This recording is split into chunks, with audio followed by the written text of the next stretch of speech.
ఐఐటీలో IIITలో BTech చేయాలనేది మీ డ్రీమా? అయితే ఇది ఇండియాలో ఒకే ఒక యూనివర్సిటీ వల్ల సాధ్యం. అదే జేకే లక్ష్మీపతి యూనివర్సిటీ. ఇప్పుడే సంప్రదించండి.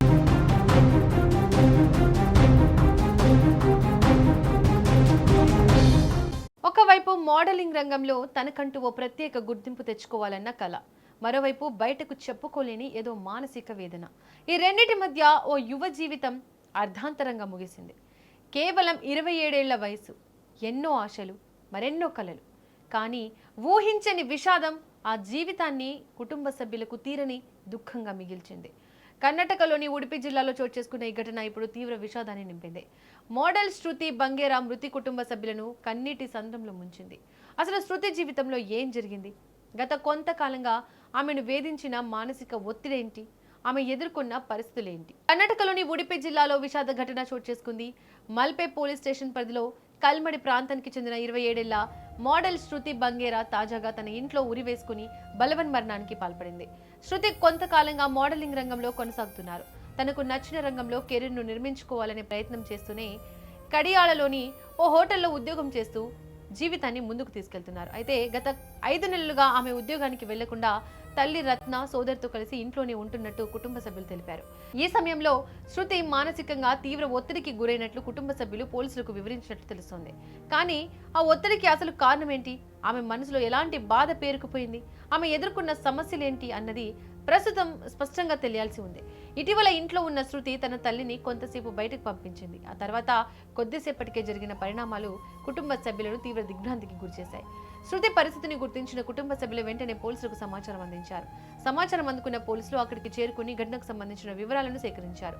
కళ్ల ముందే పెరిగిన ఓ యువతి, భవిష్యత్తుపై ఎన్నో ఆశలు పెట్టుకున్న ఓ అమ్మాయి ఇలా ఒక్కసారిగా దూరం అవడంతో కుటుంబ సభ్యుల విషాదం వర్ణనాతీతంగా మారింది. ఏం జరిగిందో తెలుసుకోవాలని పోలీసులు దర్యాప్తు ప్రారంభించారు. అయితే శృతి గత కొంతకాలంగా మానసిక ఒత్తిడితో బాధపడుతున్నట్లు కుటుంబ సభ్యులు చెబుతున్నారు. ఆ ఒత్తిడికి అసలు కారణం ఏంటి అన్నది ఇప్పటి వరకు స్పష్టంగా తెలియలేదు. వ్యక్తిగత సమస్యలా, ఉద్యోగానికి సంబంధించిన అంశాలా, లేక మరేదైనా పరిస్థితి ఆమెను తీవ్రంగా కలిసివేసిందా? ఈ ప్రశ్నలన్నిటికీ సమాధానాలు ఇప్పుడు పోలీసుల దర్యాప్తుల్లోనే తేలాల్సి ఉంది. శృతి మనసులో ఎలాంటి బాధ ఉందో, ఆమె ఎలాంటి పరిస్థితులను ఎదుర్కొన్నారో, ఆమెకు దగ్గరగా ఉన్న వారికి ఏవైనా సమాచారం ఉందా అనే కోణాల్లో కూడా పోలీసులు వివరాలు సేకరిస్తున్నట్లు తెలుస్తోంది. అయితే దర్యాప్తు పూర్తయ్యే వరకు ఏ ఒక్క కారణాన్ని శృతి మృతికి కారణంగా నిర్ధారించడం సరికాదు. మోడలింగ్ రంగంలో తనకంటూ ఓ గుర్తింపు తెచ్చుకోవాలనే ప్రయత్నంలో ఉన్నారు శృతి బంగేరా.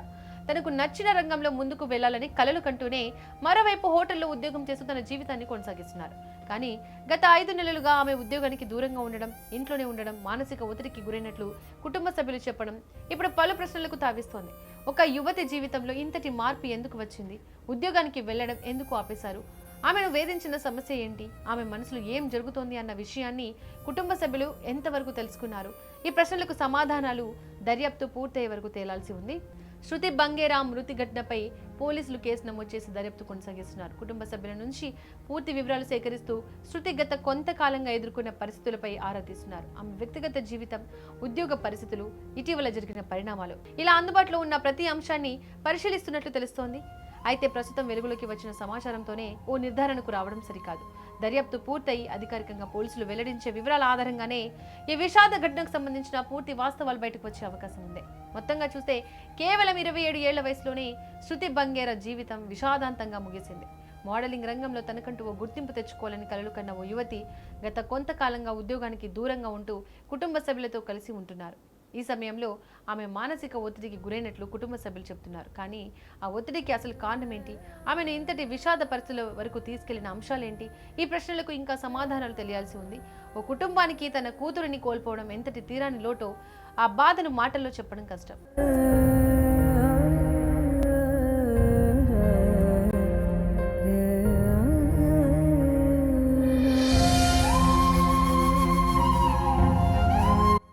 అందుకే మన చుట్టూ ఉన్న వారిలో ఎవరు మౌనంగా బాధపడుతున్నారో మనం ఎప్పుడు గుర్తించలేకపోవచ్చు. ఎవరైనా మానసికంగా ఒత్తిడిలో ఉన్నట్లు కనిపిస్తే వారితో మాట్లాడడం, వారి మాట వినడం, అవసరమైతే నమ్మకమైన వ్యక్తులు లేదా నిపుణుల సలహా తీసుకునేలా ప్రోత్సహించడం చాలా ముఖ్యం. ఎంతటి కష్టమైన పరిస్థితి ఎదురైనా ఒంటరిగా భరించాల్సిన అవసరం లేదని మానసిక నిపుణులు కూడా సూచిస్తున్నారు.